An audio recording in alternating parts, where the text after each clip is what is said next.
দেখছেননি বুড়া মানুষের কি পাওয়ার কাজ, জেহাদি সঙ্গীত চলছে। আপনাদের হালত কি জানেন? জেহাদ জেহাদ জেহাদ চাই, পুলিশের পিঠে দেখলে নাই। এই কারণে তো ওলামা একরাম জেলখানায় পচে, আর আপনারা এখানে বসে আছেন, আমরা এখানে বসে। আমাদের অবস্থা এরকম। এই কারণে আপনাদের পাল্লায় পড়ে আমরা আর কথা বলবো না, আমরা আমাদের ভাবে কথা বলবো। কারণ আসল সময় আপনাদের মতো সাধারণ জনগণের পাওয়া যায় না। আপনারা হলেন সেই জাতি, ইযহাব আনতা ওয়া রাব্বুকা ফাকাতিলা ইন্না হাহুনা কাঈদুন। হুজুর আপনারা যান, আমরা আসি। এই আসি বইলা সব হুজুর করে জেলখানা পাঠিয়ে দিয়েছেন। এজন্য অবস্থা উম্মতের এরকম হওয়া দরকার লাগবে, ইযহাব আনতা ওয়া রাব্বুকা ফাকাতিলা ইন্না মাআকুমা জাহিদুন। যে হুজুর আপনারাও যান, আপনাদেরকে আমরা একা ছাড়বো না। লড়াইয়ের ময়দানে যদি আমাদেরও রক্ত দেওয়া লাগে, আমরাও রক্ত দেওয়ার জন্য। এই ঈমান থাকবে ইনশাআল্লাহ, ইনশাআল্লাহ। জবান খুলে নারায়ে তাকবীর, আরো জোরে লিল্লাহি তাকবীর। কোরআন সুন্নাহর আলো ঘরে ঘরে জালো, লিল্লাহি তাকবীর। পালা রে পালা, জলদি পালা, নইলে তোদের গলে ঝুলবে তালা। পালা রে পালা, জলদি পালা, নইলে তোদের গলে ঝুলবে তালা। হক আসছে, বাতিল তো কাঁপছে, হক আসছে, বাতিল তো কাঁপছে, ছিনিয়ে নেব মোরা জয়ের মালা। পালা রে পালা, জলদি পালা, নইলে তোদের গলে ঝুলবে তালা। ঠিক কিনা? ইতিহাস থেকে যারা শিক্ষা নেয় না, ওদের কপালে এমনই হয়। পরের কথায় শুধু করে না জানাজি, মেশক দেখে পায় কামানের ভয়। এখনো তোদের পিছে দরজা খোলা আছে, পয়তা ধুতি নিয়ে জলদি পালা। পালা রে পালা, জলদি পালা, নইলে তোদের গলে ঝুলবে তালা। পালা রে পালা, জলদি পালা, নইলে তোদের গলে ঝুলবে তালা। হক আসছে, বাতিল তো কাঁপছে, হক আসছে, বাতিল তো কাঁপছে, ছিনিয়ে নেব মোরা জয়ের মালা। পালা রে পালা, জলদি পালা, নইলে তোদের গলে ঝুলবে তালা। ঠিক কিনা? ইনশাআল্লাহ মুসলমান যতদিন থাকবে বাতিল শক্তি জয় লাভ করতে পারবে না। আল্লাহু আকবারের ধ্বনি যতদিন থাকবে, মুসলমানের বিরুদ্ধে কেউ আন্দোলন করে টিকতে পারবে না ইনশাআল্লাহ। এই আল্লাহু আকবারের ধ্বনি এটা আমাদের কলিজায় আছে, আমাদের রক্তের সঙ্গে মেশা আছে। কেউ যদি এটা শুনলে কষ্ট লাগে, কারো যদি এটা শুনলে খারাপ লাগে, ওদের ইমানের সমস্যা আছে। এটা নিয়ে রাজনীতি করার কিছু নাই। কেউ যদি আল্লাহু আকবার ধ্বনি দিয়ে ফেলে, আর কেউ যদি বলে আল্লাহু আকবার নারায়ে তাকবীর, আমরা বলবো এটা আমাদের ইমানের আওয়াজ। এটা আমাদের কিসের আওয়াজ? কারণ আমাদের জন্মের পরে কানের ভিতরে এই আওয়াজটাই দেওয়া হয়েছিল। মৃত্যুর পরে জানাজায় নামাজে দাঁড়িয়ে সর্বপ্রথম আল্লাহু আকবারই বলা হবে। সুতরাং এই ধ্বনি নিয়ে রাজনীতি করার কিছু না, এটা মুসলমানের ইমানের আওয়াজ। এটা কোনো জায়গায় যদি মুসলমান যায়, ভুলে হোক, ইচ্ছায় হোক, অনিচ্ছায় হোক, এই আওয়াজটাই তার বের হওয়ার কথা। এই জন্য তাকবীর হবে আল্লাহু আকবার। কি আল্লাহ! ভাইরা, আমি আপনাদের সামনে, যেহেতু রবিউল আউয়াল মাস, এই মাসে প্রত্যেকটা আলোচকরাই রাসূল করিম সাল্লাল্লাহু আলাইহি ওয়াসাল্লামের আখলাক নিয়ে আলোচনা করে এবং উচিত করা। কারণ আমাদের এই দেশে একদল ভাই আছেন যারা রবিউল আউয়াল মাস আসলে সিরাতকে একদিকে ফেলে মিলাদ নিয়ে, কিয়াম নিয়েই মারামারি। এদের সব কিছু যেন এটা নিয়ে, অথচ রাসূল সাল্লাল্লাহু আলাইহি ওয়াসাল্লামের জন্মের দাম রাসূলের আখলাকের কারণে। একটা মানুষ দুনিয়াতে যখন আসে, তার জন্মের কারণে সে দামি হয় না, সে দামি হয় তার আখলাক আর চরিত্রের কারণে। যারা বঙ্গবন্ধুকে ফলো করে, শহীদ জিয়াকে ফলো করে, এরা শুধুমাত্র তাদের জন্মের কারণে ফলো করে না, বরং তাদের আখলাকের কারণে করে। এই জন্যই তো তারা বলে আমরা শহীদ জিয়ার আখলাকে আদর্শে আদর্শিত, আমরা বঙ্গবন্ধুর আদর্শে আদর্শিত। কেন বলে? বঙ্গবন্ধুর জন্মে আদর্শিত এটা বলে না, আদর্শের কথা বলে। কেন? মানুষের দাম তার জন্মের কারণে নয়, আদর্শের কারণে। তাহলে রাসূল করিম সাল্লাল্লাহু আলাইহি ওয়াসাল্লাম দুনিয়াতে আগমন করলেন, আল্লাহ পাক রব্বুল আলামিন রাসূলকে একটা আদর্শ দিয়ে দিলেন। তার মানে রাসূলের জন্মের চাইতে আদর্শের দামটা বেশি। এই কারণেই তো আল্লাহ পাক বলেন, লাকাদ কানা লাকুম ফি রাসূলিল্লাহি উসওয়াতুন হাসানাহ। তোমাদের জন্য আমি আল্লাহ পাক রাসূলের ভিতরে একটা আখলাক দিয়ে দিলাম। এটা কি? উসওয়ায়ে হাসানা। এটা উত্তম আখলাক, যেই উসওয়াতুন হাসানা আমি অন্য কোনো নবীকে দেই নাই। হ্যাঁ, নবীদের চরিত্র তো অবশ্যই উত্তম, কিন্তু আলাদাভাবে আমি আল্লাহ পাক এই রাসূল করিম সাল্লাল্লাহু আলাইহি সাল্লামকে চরিত্রের সনদ আমি আল্লাহ নিজে দান করলাম। আস্তে কোন সুবহানাল্লাহ। নিজে আল্লাহ পাক দান করেছেন, যেই নবীর আখলাকের চরিত্রের সার্টিফিকেট দিয়েছেন।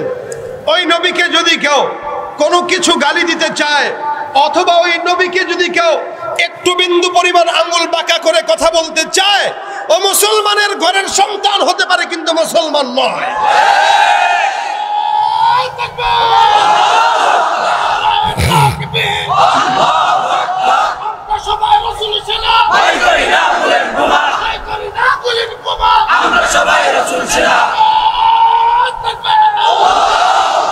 এমন জামানায় রাসূলকে আল্লাহ পাক প্রেরণ করেছেন, যেই জামানা ছিল জাহালাতে মধ্যস্থতা, সব জায়গায় জাহালাত এমন ভাবে ছিল, মানুষগুলো জাহেল হতে হতে শেষ পর্যায়ে যেটার নিচে আর কিচ্ছু নাই, এমন সময় আল্লাহ পাক রাসূলকে দিয়েছেন। অথচ অন্য নবীদেরকে একই সাথে একাধিক নবীকে আল্লাহ পাক দুনিয়াতে প্রেরণ করেছেন, যেমন মূসা, হারুন, ইব্রাহিম, ইসমাইল, ইয়াকুব, ইউসুফ, সব নবীদেরকে আল্লাহ পাক এক এক সময় একাধিক নবীকে প্রেরণ করেছেন, যেন উম্মতদেরকে দাওয়াত দিতে কঠিন না হয়। কিন্তু রাসূল করিম সাল্লাল্লাহু আলাইহি সাল্লামকে আল্লাহ পাক রব্বুল আলামিন সারা দুনিয়ার জমিনে এক সময় একইভাবে একজনকে একা প্রেরণ করেছেন। ওই সময় রাসূল ছাড়া দুনিয়াতে আর কোনো নবী ছিল কেন? বলে নবীর মতো নবী একজন হলেই যথেষ্ট, নেতার মতো নেতা একজন হলেই, মানুষের মতো মানুষ একজন হলে যথেষ্ট, ওমরের মতো ওমর একজন হলেই যথেষ্ট, আর কারণ লাগে না। যার কারণে হযরত ওমর মুসলমান হওয়ার পরে মক্কায় দাঁড়ায় গেছে গেটের সামনে, এই কোন বেঈমানের বাচ্চা আছে এতদিন রাসূলকে গালি দিছো? আমি ওমর এখন ইসলাম কবুল করলাম, কোন বাপের বেটার যদি সাহস থাকে আমাকে মোকাবেলা করার জন্য, দেখি মক্কায় এখন প্রকাশ্যে আজান হবে, কারো যদি সাহস থাকে আমি ওমরের বিরুদ্ধে দাঁড়াও, দেখবো কোন বাপের বেটার সাহস, কোন বাপের বেটার সাহস যে তার বিবিকে বিধবা করবে অথবা তার মাকে সন্তান হারা করবে। দেখেন পাওয়ার কি, থ্রেট মারে কিভাবে, যে যদি বিবিকে বিধবা বানাইতে মন চায় তা আমি ওমরের বিরুদ্ধে লাগ যা। সুবহানাল্লাহ, কত বড় সাহস, বাপের বেটা একজনই যথেষ্ট। ওমর রাদিয়াল্লাহু তাআলা প্রকাশ্যেই ঘোষণা দিলেন, একটা মানুষের সাহস ছিল না ওমরের বিপরীতে দাঁড়ানোর জন্য। সুবহানাল্লাহ, একটা মানুষের সাহস ছিল, এটা ছিল ওমর। ওমরের মতো ওমর একজন, রাসূলের মতো রাসূল একজন, আর দরকার নাই। মুহাম্মদুর রাসূলুল্লাহ, এই জন্য আল্লাহ পাক বলেন মা আরসালনাকা ইল্লা রাহমাতাল লিল আলামিন, আমি আপনাকে পাঠাই নাই, তবে হ্যাঁ সারা দুনিয়ার জন্য রহমত হিসেবে পাঠাই দিয়েছি। সুবহানাল্লাহ, সারা দুনিয়ার নবী, বিশ্বের নবী, বিশ্ব নবী মুহাম্মদুর রাসূলুল্লাহ। এই নবী যেখানে আছে ওই জায়গায় তো আর দ্বিতীয় কোন নবীর প্রয়োজন হয় না। কিছু কিছু জাহেলের মোরাক্কাবেরা বলে বিশ্ব নবী, যারা বলে এরা কাফের। আপনারা শুনেন নাই মনে হয়, বিশ্ব নবী যদি কেউ বলে আমার নবীরে, হে কাফের হয়ে গেছে। কত বড় মূর্খ, কত বড় জাহেল। রাসূল বলে বিশ্ব নবী, এটা তো রাসূল কি নবী? আল্লাহ পাক নিজেই বলছেন রাহমাতুল লিল আলামিন, সারা দুনিয়ার জন্য যিনি রহমত। আল্লাহ পাক এই কারণে বলেন আমি আল্লাহ আসমানের আল্লাহ, আমি যদি আসমানের আল্লাহ হই তুমি আসমানের নবী, আমি যদি জমিনের আল্লাহ হই তুমি জমিনের নবী, আমি যদি পাহাড়ের আল্লাহ হই তুমি পাহাড়ের নবী, আমি যদি সমুদ্রের আল্লাহ হই তুমি সমুদ্রের নবী, আমি যদি সারা দুনিয়ার আল্লাহ হই সারা দুনিয়ার নবী তুমি মুহাম্মদুর রাসূলুল্লাহ। অর্থাৎ বিশ্বের নবী তুমি মুহাম্মদুর রাসূলুল্লাহ। যেখানেই আমার রুবুবিয়ত আছে ওখানেই তোমার নবুবিয়ত আছে। সুবহানাল্লাহ, যেখানেই আমার রুবুবিয়ত ওখানেই তোমার নবুবিয়ত, অর্থাৎ সারা দুনিয়ার জন্য পয়গম্বর। এই জাহেলি জামানায় পাঠাইলেন। মানুষগুলো এত মূর্খ ছিল যেই মূর্খতার কোনো শুরু আছে শেষ নাই। তখনকার জামানা, আজ থেকে 1400 বছর আগের কথা বলি, মেয়েরা যার সঙ্গে মন চায়, যতবার মন চায়, যেভাবে মন চায় সেভাবে মেলামেশা করতো। নাউজুবিল্লাহ বলবেন না, যতবার মন চায় ততবার। এবং ঘোষণা দিত এটা যে আমার পেট সিদ্ধান্ত আমার, আমার পেট সিদ্ধান্ত আমার, কত জায়গা থেকে বাচ্চা নিব, কতবার নিব, এটা আমার হিসাব। আমার মানা করার কে আছে? বাচ্চা যখন হয়ে যেত তখন তাদের নিজাম ছিল এরকম, এই সন্তানকে ভূমিষ্ঠ হওয়ার পরে সব যত আকাম করছে যতগুলোর সাথে সবগুলোর দাওয়াত দিত। বাচ্চা এটা কার এটা তো আর সে জানে না, এই সবগুলোর দাওয়াত দিয়ে এবার খাওয়ান দাওয়ান দিয়ে এরপরে বাচ্চাটারে কোলে নিয়ে ঘুরতে, দেখি কার সঙ্গে মিলে, যার সঙ্গে মিলবে অবশেষে ফাইনালি হ্যাঁ এই বাচ্চাটা তার। চিন্তা করছেন কি বড় মূর্খ হইলে পরে এই কাজ করতে পারে? কারণ আমার পেট সিদ্ধান্ত আমার, আমি কার বাচ্চার এটা আমার হিসাব। বর্তমান সময়েও আমাদের নারীরা এই কথা বলে যে সে পেট আমার সিদ্ধান্ত আমার, পেট আমার সিদ্ধান্ত আমার। এটা কোনো মানুষের কথা হতে পারে না, এটা কুকুর আর হায়াওয়ানের কথা হতে পারে। এই জন্য তো এক এক জায়গা থেকে বাচ্চা নেয়, সাংবাদিকরা কয় দেখি আমরা খুঁজে দিই কোর বাপ কোনটা। কথা কয় না?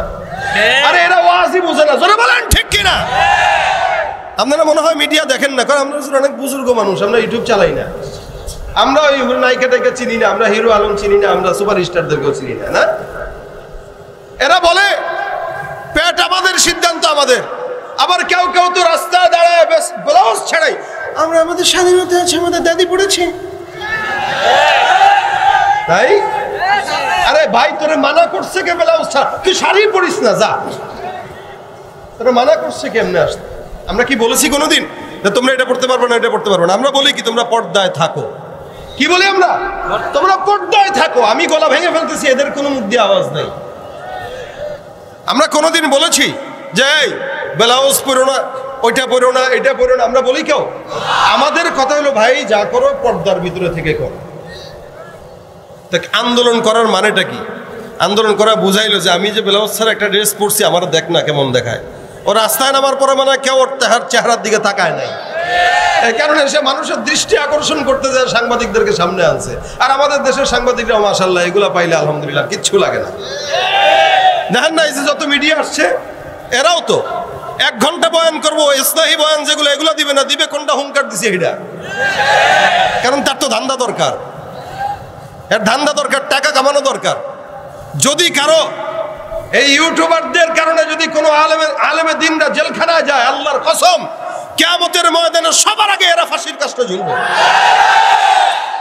এরা দ্বীনের খেদমতের নাম দিয়ে এরা ধান্দা করে। এই জন্য আজকে ওলামা একরামদের অবস্থা, দলে দলে বিভেদ। এই শুধুমাত্র ক্যামেরা এটা ধ্বংস করলো আমাদেরকে। এখন আপনারা বলবেন ক্যামেরা দিয়ে তো উঠছেন না। 20 বছর ধরে ময়দানে আইনুদ্দিন আজাদ থাকতে এক সময় আমাদের ফিতার গান শুনেন নাই আপনারা? তো তখন তো সাইদ আহমদ আপনারা চিনতেন। এখন এরা বলবে আমাদের কারণে চিনছেন না, বরং আমাদেরকে দিয়ে আপনারা উঠছেন। ক্যামেরা আমরা আপনাদেরকে শিখাইছি।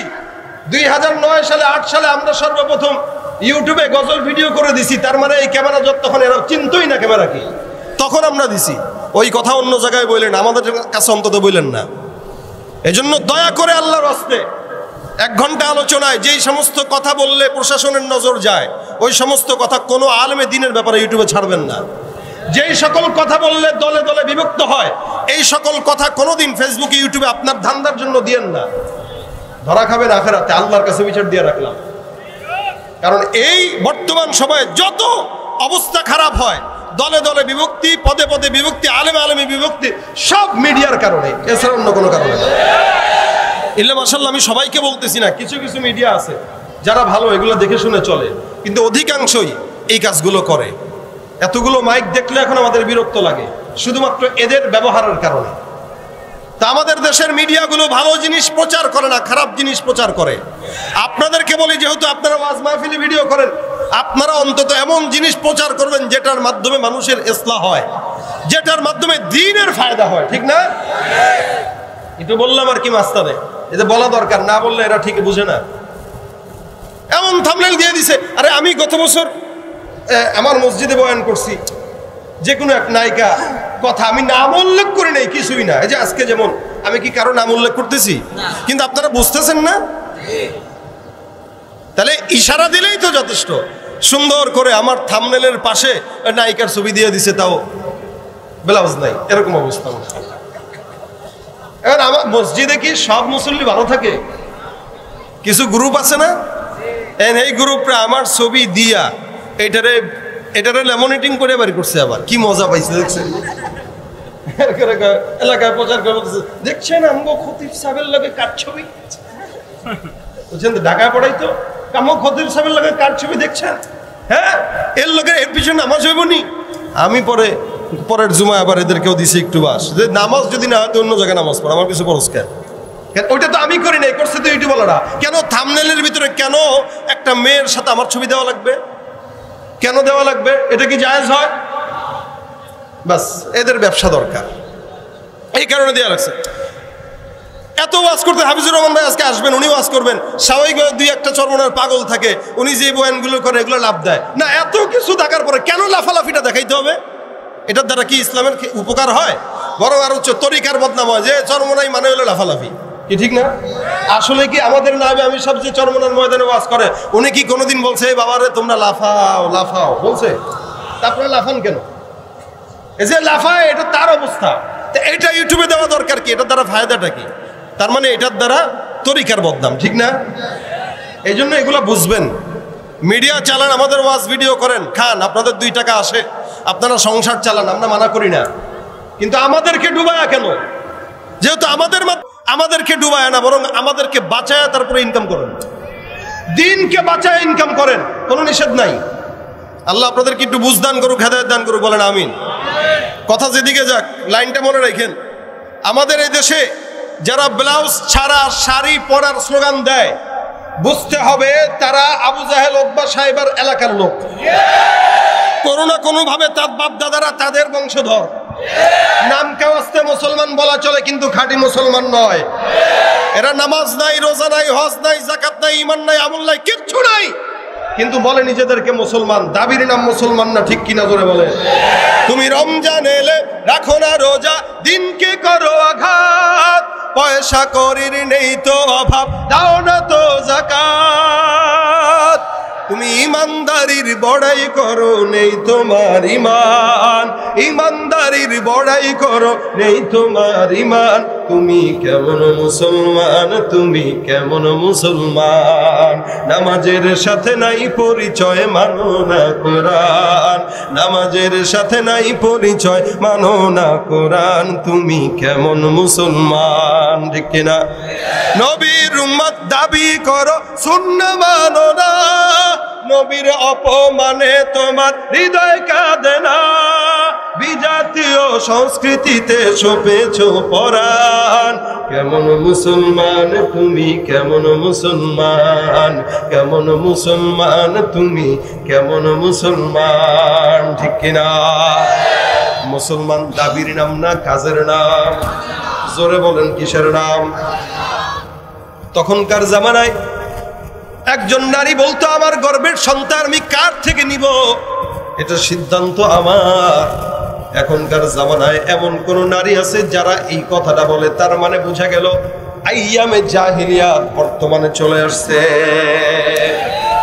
এ ভাইরা আমার, আল্লাহ পাক রব্বুল আলামিন এমন সময় রাসূলকে পাঠাইলেন যে সময়টা অন্ধকারাচ্ছন্ন। এই সময়টা রব্বুল আলামিন পয়গম্বরকে পাঠাইলেন শুধুমাত্র অন্ধকার দূর করার জন্য। ওই সময়টা তাদের ভাগ্য ভালো যে তারা আইয়ামে জাহিলিয়াত পাওয়ার পর মুহাম্মদুর রাসূলুল্লাহর মতো একজন পয়গম্বরকে পাইলেন। কিন্তু এখনকার জামানায় কিয়ামত পর্যন্ত আর কোন নবী আসার সম্ভাবনা আছে নাকি? জোরে বলেন। জাহিলি জামানা সম্পূর্ণ আমাদের মাঝে বিরাজমান। তখনকার জামানায় মানুষগুলো এমন কোনো গুনাহ নাই যেই গুনাহ করতো না, এখনকার জামানায় আছে। বর্তমান সময়ে একজন মায়ের কাছে সন্তান পর্যন্ত নিরাপদ না। বর্তমান সময়ে একজন বাবার কাছে নিজের কন্যা সন্তান নিরাপদ নয়। যার কারণে আমরা পত্রিকায় দেখি, সংবাদে দেখি, পটুয়াখালীর মতো এলাকায় একজন বৃদ্ধ বাবা পর্যন্ত না তার আপন মেয়ের সঙ্গে জেনায় দীর্ঘদিন লিপ্ত। কতটা গুনাহ দেখেন। এই গুনাহটা কিন্তু আগে ছিল না, মানুষ কল্পনাও করতে পারতো না।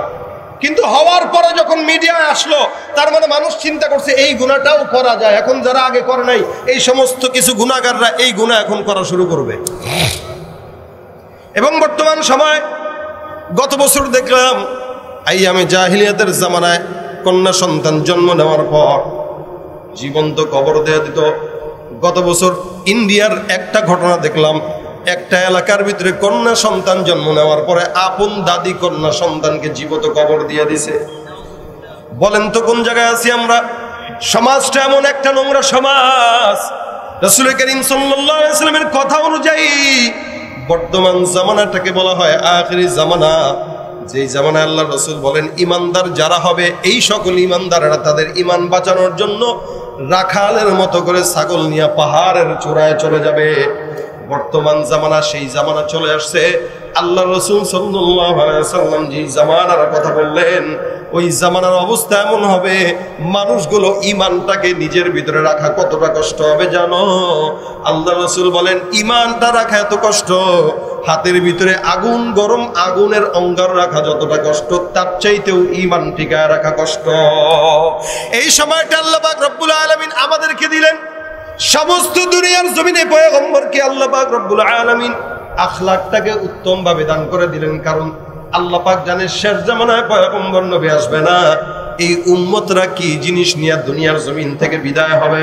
আল্লাহ পাক বলে আমি আল্লাহ তোমাদের জন্য আখলাক দান করলাম, কিয়ামত পর্যন্ত কোন নবীর উম্মতরা যদি ওই আখলাক ফলো করে, আমি আল্লাহ রাসূলের সঙ্গে বিনা হিসাবে জান্নাত দান করে দিব। আল্লাহ পাক রব্বুল আলামিন নবীকে রহমত বানায় দিলেন। আমার নবী শুধু মুসলমানদের জন্য নয়, আমার নবী হিন্দুদের জন্য রহমত, আমার নবী ইহুদিদের জন্য রহমত, আমার নবী খ্রিস্টানদের জন্য রহমত, সারা দুনিয়ার জন্য পয়গম্বর রহমত। আল্লাহ পাক রব্বুল আলামিন বলেন যেখানে আমার রুবুবিয়ত আছে সেখানেই পয়গম্বর তোমার নবুবিয়ত আছে। जहाँ तक है रुबूबियत खुदा की वहाँ तक है नबूवत मुस्तफ़ा की वहाँ तक है रिसालत मुस्तफ़ा की। তখনকার জামানা আইয়ামে জাহিলিয়াতের অন্ধকার। আল্লাহ রাসূল যেই রাত্রিতে জন্মগ্রহণ করবেন, আমিনা ডাক দিয়া বলেন আমি স্বপ্ন দেখলাম আল্লাহ পাক রব্বুল আলামিন সুন্দর করে আমাকে একটা সন্তান দান করবেন। আমি স্বপ্ন দেখলাম কোত্থেকে একটা আলো এসে সারা দুনিয়া আলোকিত করে দিল। আল্লাহ পাক রব্বুল আলামিন আমাকে স্বপ্নের ভিতরে বললেন তোমার যেই সন্তান হবে এই সন্তানের নাম তুমি রাখবা মুহাম্মাদুর রাসূলুল্লাহ। আমিনা স্বপ্নে যুগে দেখে ফেললেন। শুধু তাই নয়, আল্লাহ পাক রব্বুল আলামিনের পয়গম্বর যখন সমস্ত অন্ধকার ভেদ করে দুনিয়ার জমিনে আসলেন, আমিনা ডাক দিয়া বলেন অন্ধকার দূর করে আমার পয়গম্বর মুহাম্মদুর রাসূলুল্লাহ যখন দুনিয়াতে আসে, অন্যান্য সন্তানরা যখন মায়ের গর্ভে থাকে প্রত্যেকটা সন্তান মাকে কষ্ট দেয়, এদিক দিয়া লাথি দেয় ওদিক দিয়া লাথি দেয়, কিন্তু মুহাম্মদ যখন আমার গর্ভের ভিতরে আসলো, আমি মুহাম্মদকে দুনিয়ার জমিনে আগমন করার আগ পর্যন্ত আল্লাহর কসম আমি এক বিন্দু পরিমাণ সন্তান পেটে ধারণ করার কষ্ট বুঝি নাই। এতটা আসান। শুধু তাই নয়, অন্যান্য সন্তানরা দুনিয়ার জমিনে নাপাক অবস্থায় আসে, দুনিয়ার জমিনে আসে যখন চিৎকার দিয়ে কান্নাকাটি করতে করতে আসে। মুহাম্মদ যখন দুনিয়ার জমিনে আসে, আমার নবী মুহাম্মদুর রাসূলুল্লাহ কেমনে আসছেন জানেন? আমিনা ডাক দিয়া বলে নবী মুহাম্মদ গর্ভের থেকে যখন দুনিয়ার জমিনে পড়ে, আমার মুহাম্মদ সন্তান আল্লাহর কেবলামুখী হয়ে সেজদারত অবস্থায় দুনিয়ার জমিনে আগমন করে। ভাইরা আবার খুব বুঝবেন, মুহাম্মদুর রাসূলুল্লাহ সাধারণ কোন নবী নয়। মুহাম্মদুর রাসূলুল্লাহ দুনিয়াতে আসার আগে আল্লাহ পাক সারা দুনিয়াকে সাজাইলেন। আসমান কেমন হবে, জমিন কেমন হবে, পাহাড় কেমন হবে, রসুল কেমন হবে, রসুলের নাম কি হবে। যার কারণে আব্দুল মুত্তালিব নবী আসার পর মুহাম্মদুর রাসূলুল্লাহর নাম রেখে দিলেন মুহাম্মদ। মুফাসসিরিন ইকরাম বলেন দুনিয়ার জমিনে মুহাম্মদ আসার আগে অন্য কোন মানুষকে মুহাম্মদ নামে আর পাওয়া যায় না। কেউ কেউ বলেন দুই একজন যদিও ছিল, এটা কেমন একটা গুরুত্বপূর্ণ নয়, কারণ সারা দুনিয়ার জমিনে মুহাম্মদুর রাসূলুল্লাহ সাল্লাল্লাহু আলাইহি ওয়াসাল্লাম বাবা আদম পয়গম্বর থেকে নবী পর্যন্ত কোন মানুষের নাম কোনদিন মুহাম্মদ ছিল না। একমাত্র আপনার আমার পয়গম্বরের নাম আমার আল্লাহ নিজেই রেখে দিয়েছেন। সুবহানাল্লাহ। ভাইরা আমার কেমন নবী আমার পয়গম্বর মুহাম্মদ। রাসূল দুনিয়ার জমিনে আসার আগে বিশাল বড় এক বাদশা, ইয়ামানের বাদশা, এই বাদশার নাম রাবিআ বিন নসর। বাদশা গভীর রাতে স্বপ্ন দেখলো এই স্বপ্ন দেখার পর সকালবেলা ঘুম থেকে যখন উঠে পাদ্রীদেরকে ডাক দেয়া বলে, আমি একটা স্বপ্ন দেখলাম, তোমরা সব স্বপ্নের ব্যাখ্যাটা বলে দাও। পাদ্রীরা ডাক দেয়া বলে, কি স্বপ্ন দেখলেন জবাব দিয়ে একটু সুন্দর করে আমাকে বলেন। এবার বাদশা ডাক দেয়া বলে, আমি যেই স্বপ্ন দেখলাম এই স্বপ্নটা আমি তোমাদেরকে যদি বলে দেই, তারপরে যদি তোমরা আমাকে ব্যাখ্যা বলো, আমি এই স্বপ্নের ব্যাখ্যা পাওয়ার পর আমার দিল ভরবে না। সুতরাং আমি এমন ব্যাখ্যাবিদের কাছে স্বপ্নটা বর্ণনা করতে চাই যেই স্বপ্নের ব্যাখ্যাবিদ আমার চেহারা দেখার পর এক বিনা দ্বিধায় বলে দিতে পারবে আমি কি স্বপ্ন দেখলাম। তাদেরকে স্বপ্নও বলা লাগবে না, তারা স্বপ্ন না শুনেই আমার স্বপ্নের ব্যাখ্যা বলে দিতে পারবে। এই ব্যাখ্যাবিদ দুইজন ডাক দেয়া বলতেছে, এরকম ব্যাখ্যা দেওয়ার মতো একজন আছে যার নাম সাথী, আপনি তাকে খবর দিয়ে আপনার বালাখানায় নিয়ে আসেন। বাদশা খবর দিয়া দেয়। ওই খবর দেওয়ার পর যখন সাথীকে বাদশার সামনে হাজির করা হয়, বাদশা এবার ডাক দেয়া বলে, ব্যাখ্যাবিদ আমি কি স্বপ্ন দেখলাম তুমি আমাকে আমার চেহারা দেখে বর্ণনা করে দাও। এবার সাথী বাদশার চেহারা দেখার পর বাদশাকে সুন্দর করে ডাক দেয়া বলে, হে বাদশা, আপনি যে স্বপ্নটা দেখলেন এই স্বপ্নটা হইল গত রাতে আপনি ঘুমের ভিতরে স্বপ্ন দেখলেন আসমান থেকে বিশাল বড় একটা আলোক ছোটা দুনিয়ার জমিনে আসলো। এই জমিনে আসার পর সারা দুনিয়ার জমিনে যত প্রাণী ছিল হিংস্র প্রাণী, সমস্ত হিংস্র প্রাণীকে গিলে ফেলে তারপরে অন্য কোনো জায়গা আবার চলে গেল। বিশাল অন্ধকারাচ্ছন্ন আসমান থেকে একটা নূরের আলো দুনিয়াতে আসলো। এই স্বপ্নটা আপনি গত রাত্রে দেখলেন। বাদশা মহোদয় ডাক দিয়ে বলে, আল্লাহর কসম গত রাত্রে আমি এই স্বপ্নটাই ঘুমের ভিতরে দেখলাম।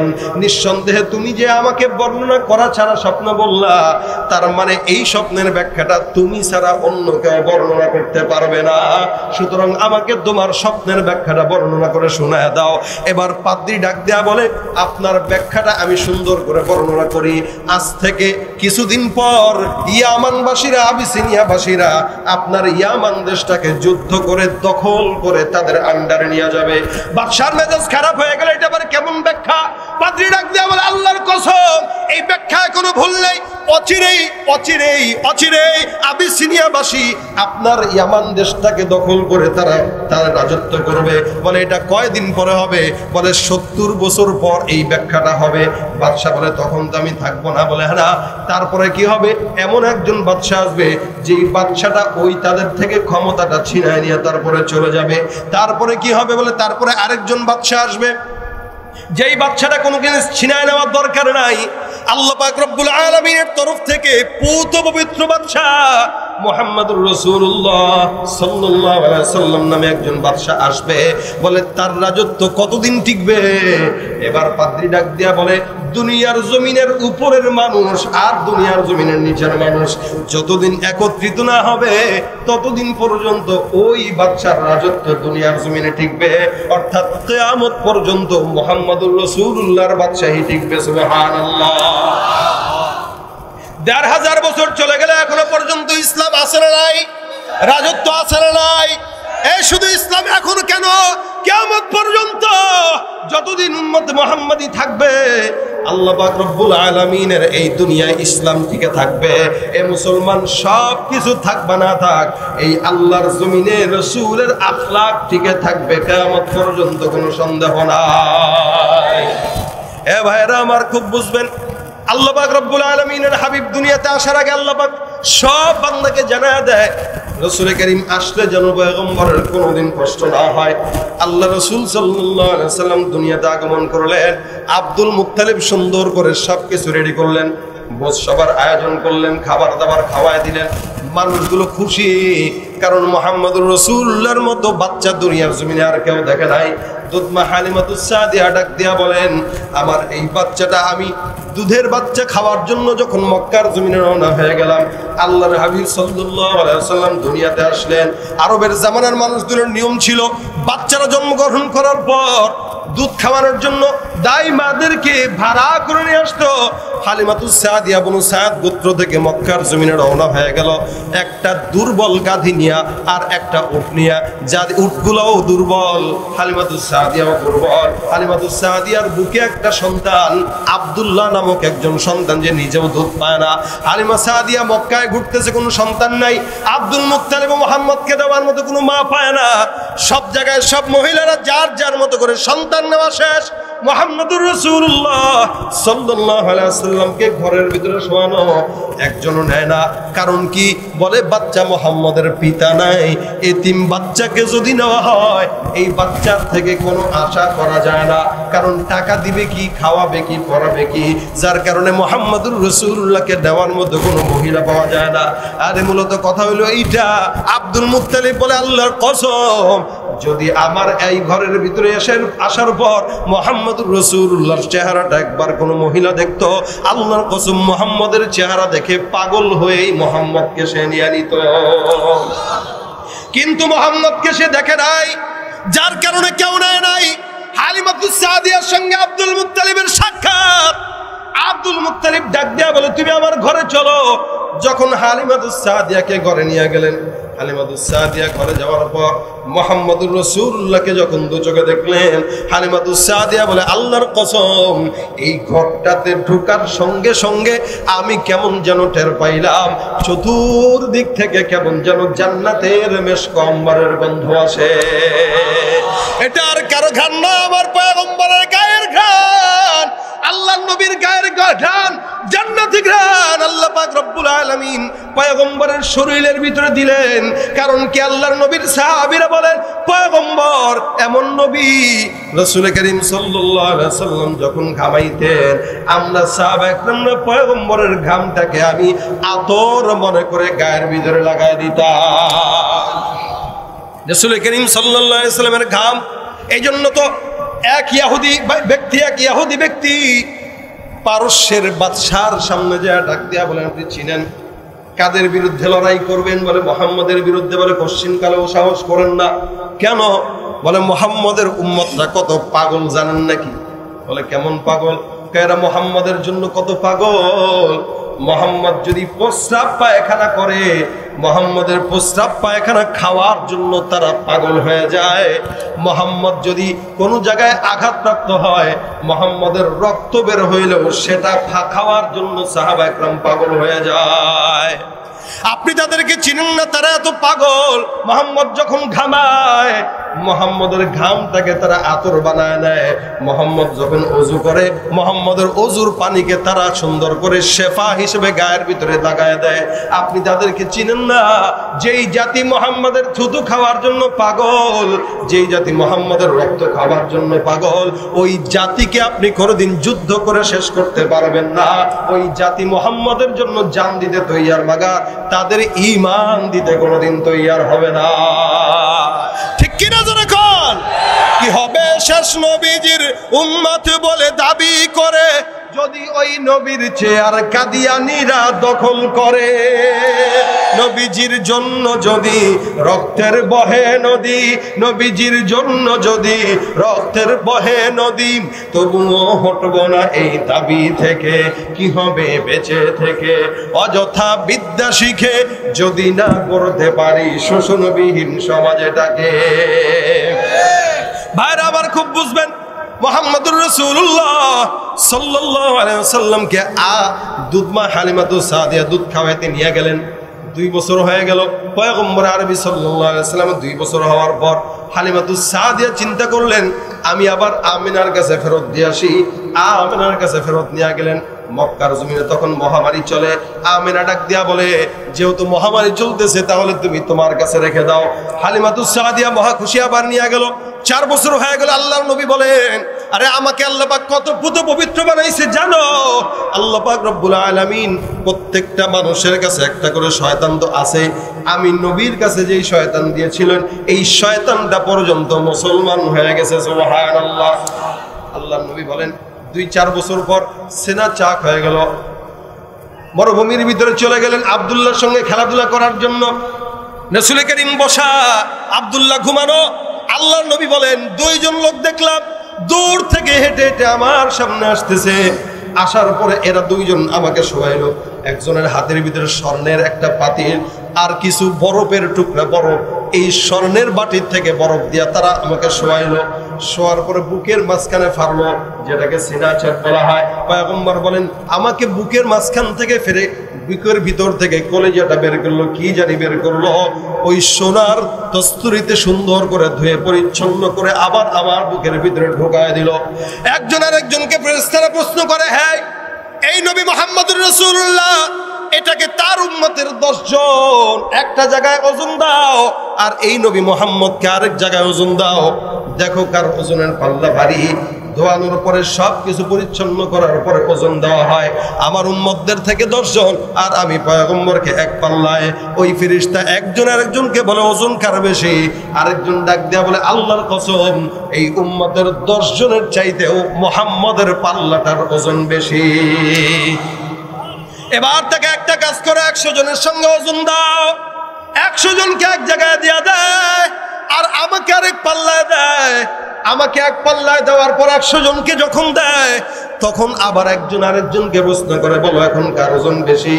একজন আরেকজনকে জবাব দেয়, এই 100 জনের চাইতে মুহাম্মদের ওজনটাই বেশি ভারী হয়ে গেছে। সুতরাং আরেকটা কাজ করো, এই উম্মতের ভিতরে 1000 উম্মতকে এক জায়গায় রাখো, আরেক পাল্লায় মুহাম্মদুর রাসূলুল্লাহকে রাখো, দেখো ওজন কার বেশি হয়। যখন নাকি আমাকে এক পাল্লায় রাখা হয়, আরেক পাল্লায় 1000কে রাখা হয়, আল্লাহর কসম ফেরেশতা একজন আরেকজনকে জিজ্ঞাসা করলো কার ওজন বেশি।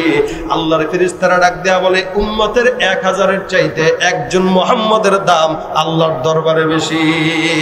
সুতরাং আর কোনো ভাবার দরকার নাই, সারা কিয়ামত পর্যন্ত যত মানুষ দুনিয়ার জমিনে আসবে, সমস্ত মানুষকে যদি এক পাল্লায় রাখা হয়, আর মুহাম্মদুর রাসূলুল্লাহকে যদি আরেক পাল্লায় রাখা হয়, এই মুহাম্মদুর রাসূলুল্লাহর পাল্লাটা সারা দুনিয়াবাসী চাইতে আল্লাহর দরবারে বেশি হয়ে যাবে। আবার আল্লাহ বলেন, এই জন্যই আমি আল্লাহ পাক রব্বুল আলামিন আপনার মতো পয়গম্বরকে সারা দুনিয়ার জন্য রহমত বানাইলাম। মা আরসালনাকা ইল্লা রাহমাতাল লিল আলামিন। রাসূল বলেন রহমত কেন? আরে আমার সঙ্গে মহব্বত একটা খেজুর গাছ থাকার কারণে খেজুর গাছ জান্নাতি হয়ে গেল, যার কারণে আমি পয়গম্বর খেজুর গাছের জন্য রহমত। আসমানের চন্দ্রকে ইশারা করার কারণে চন্দ্র পর্যন্ত ভূখণ্ডিত হয়ে গেল। আবু জাহেলের হাতের মুঠার মাটি পর্যন্ত আমি নবীর সাক্ষ্য দান করলো। শুধু তাই নয়, আসমানের মেঘমালা পর্যন্ত আমি নবী পয়গম্বরকে ছায়া দান করতে থাকে। এ মুসলমান, আমি যখন পয়গম্বরের ইস্তেঞ্জা করতে যাই, ওই সমস্ত গাছপালাগুলো আমি পয়গম্বরকে ঘেরাও করার জন্য পাগল হয়ে যায়। আমি নবী যখন রাস্তা দিয়ে হেঁটে যাই, তখন আমি নবীকে চতুর্দিক থেকে খেজুর গাছগুলো স্বাগতম আর সালাম জানাইতে থাকে। সুবহানাল্লাহ। সুতরাং আমি পয়গম্বর মানুষের জন্য রহমত না, আমি পয়গম্বর আসমান জমিন পাহাড় সমুদ্র সব কিছুর জন্য রহমত। সুতরাং এই রহমতের নবীকে যদি কেউ মানে কামিয়াব না না কামিয়াব। এ মুসলমান, এই কারণে আল্লাহর নবী বলেন, আমি যা যা নিয়ে আসলাম, আমি কেমনে হাঁটি, কেমনে ঘুমাই, কেমনে খাই, কেমনে শুই, আমি কিভাবে মানুষের সঙ্গে মুআমালা মুআশারা করি, এই সব কিছু ততক্ষণ পর্যন্ত তুমি যদি স্বীকার না করো, যতক্ষণ পর্যন্ত না মানবা, না শিখবা, না পালন করবা, ততক্ষণ পর্যন্ত কোনো মানুষকে মুসলমান খাঁটি ইমানদার বলা যাবে না। খাঁটি ইমানদার হতে গেলে জবানের ভিতরে দাড়ি উঠানো লাগবে, খাঁটি ইমানদার হতে গেলে গায়ের ভিতরে সুন্নতি লেবাস উঠানো লাগবে, খাঁটি ইমানদার হতে গেলে আল্লাহর রাসূলের সমস্ত সুন্নতগুলো পালন করা দরকার আছে না নাই? কিন্তু নবীর উম্মত দাবি করে সুন্নত নাই। যেই ব্যক্তিটা দাড়ি রাখতে পারে না, ওই ব্যক্তিটা আল্লাহর নবীর জন্য জীবন দিতেও পারবে না, ঠিক কিনা? কারণ তার কাছে রাসূলের দাড়ির দাম নাই, জীবন তো আর বেশি। কারণ যে জীবন দিতে জানে, এ স্বাভাবিক দাড়ি এটা এমনি রাখতে জানে। দাড়ির এত মহব্বত, সুন্নতি লেবাস পড়তে পারে না, এত মহব্বত, এই ব্যক্তির যদি আপনি বলেন বা আল্লাহর রাস্তায় জীবন দেন, এ কেমনে দিবে? কারণ তার কাছে তো রাসূলের চাইতে তার কাছে দুনিয়ার দাম বেশি, রাসূলের আখলাকের চাইতে নেতার আদর্শের দাম বেশি, যার কারণে সে রাসূলের জন্য সুন্নত পালন করতে পারে না। আর যে রাসূলের সুন্নত দাড়ি উঠাইতে পারবে, লেবাস উঠাইতে পারবে, ওই ব্যক্তি নিঃসন্দেহে জান কোরবান করতে পারবে। আপনারা পারবেন তো ইনশাআল্লাহ? যদি পারেন দাড়ি উঠানো দরকার আছে না নাই? যদি পারেন তাকওয়ার লেবাস উঠানো দরকার আছে না নাই? এই জন্য ভাই, রাসূল করিম হাঁটছেন কিভাবে, এটা আমাদের জন্য একটা রাসূল আমাদের জন্য আইডল। এটা আমরা ফলো করবো। আজকে আমরা আইডল বানাচ্ছি হচ্ছে সুপারস্টারদেরকে। এই সুপারস্টারদেরকে আইডল বানানোর কারণে এরা যেভাবে চুল রাখে আমাদের যুবকেরাও সেভাবে চুল রাখে। এই জন্য দেখবেন চতুর্দিকে ঠাল্লু, মাঝখানে কোনো মতে চোখা করে চুল রেখে দিছে, আছে না নাই? কানের ভিতরে দুল আছে না নাই? দেখলে বুঝার উপায় নাই লেডিস না পুরুষ, কি ঠিক কিনা? এখন তো বাস সমান অধিকার, এই জন্য পুরুষরা ধরে ধরে মেয়ে হয়ে যেতেছে, ইচ্ছাকৃত বলে মেয়ে হয়, হিজদা হয়। চিন্তা করতে পারেন আপনি অবস্থা কোন জায়গায় জামানা চলে গেল। এই হইল সব বর্তমান সময়ের হালত। পুরুষদের হালত দেখলে বুঝার উপায় নাই সে কি আসলে পুরুষ না নারী। রাসূল বলেন কিয়ামতের আলামত এটা। এই কারণে আমরা রাসূলের উম্মত দাবি করি ঠিক, কিন্তু আমাদের ভিতরে উম্মতের বালাই নাই, আমাদের ভিতরে উম্মতের কোনো চিহ্নই নাই। যদি উম্মত হতে চান, উম্মত দাবি করেন, তাহলে রাসূল যেভাবে চলছে আমাদের পথ চলা সেভাবেই হওয়া উচিত। আজকে রাসূলের বিরুদ্ধে যদি কেউ কথা বলে তাকে জামা আদর করে, কিন্তু নেতার বিরুদ্ধে বললে কয় এ দেশের বিরোধী, এ দেশদ্রোহী, এর জেলখানায় দাও। অথচ নেতার চাইতে আমার নবী ছোট না বড়? সেই নবী যদি আজকে আপনাকে নিয়ে কেউ সেই নবীকে নিয়ে কটূক্তি করে, আপনি যদি ঘরে বসে থাকেন, তার মানে বোঝা গেল আপনি বোবা শয়তান, আপনি শিক্ষিত শয়তান। এই জন্য রাসূল কিভাবে হাঁটছেন, রাসূল চুল কিভাবে রাখছেন, রাসূল দাড়ি কিভাবে রাখছেন, রাসূল মানুষের সঙ্গে কথা কিভাবে বলছেন, রাসূল করিম সাল্লাল্লাহু আলাইহি ওয়াসাল্লাম কিভাবে ঘুমাইছেন, কিভাবে মুআমেলা করছেন, বাস প্রত্যেকটা জিনিস রাসূলের মতো করে করার চেষ্টা করেন। যখন সব কিছু রাসূলের মতো করার চেষ্টা করবেন, আমরা জানি আমরা পারবো না। রাসূল বলেন শেষ জামানায় মান তামাসসাকা বিসুন্নতি, এই কেউ যদি আমার সুন্নতকে ফলো করে ইনশাআল্লাহ আল্লাহ পাক তাকে 100 শহীদের সওয়াব দান করবে। আল্লাহ পাক রব্বুল আলামিন আমাদের সকলকে রাসূলের সুন্নাত ফলো করার তৌফিক দান করুন, বলেন আমিন। আরো জোরে বলেন আমিন।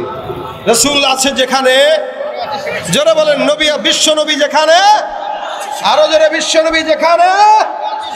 বিশ্ব নবীর অপমানে যদি না কাঁদে তোমার মন, মুসলিম নয় মুনাফিক, তুমি নবীজির দুশমন। ঠিক কিনা জোরে কর, গাইতে পারবেন সবাই? বিশ্ব নবীর অগ্রত তুমি নির্ভীক পালোয়ান, লিল্লাহে তাকবীর। আল্লাহ পাক আমাদের সকলকে রাসূলের খাঁটি উম্মত বানায় দেখ, জোরে বলেন আমিন। অল্প সময়ে মুখতাসার যে কথাগুলো বললাম, আল্লাহ পাক যেন আমাদেরকে কথাগুলো দিল থেকে অনুধাবন করার তৌফিক দান করেন। আমা তৌফিক ইল্লা বিল্লাহ। আসসালামু আলাইকুম ওয়া রাহমাতুল্লাহ।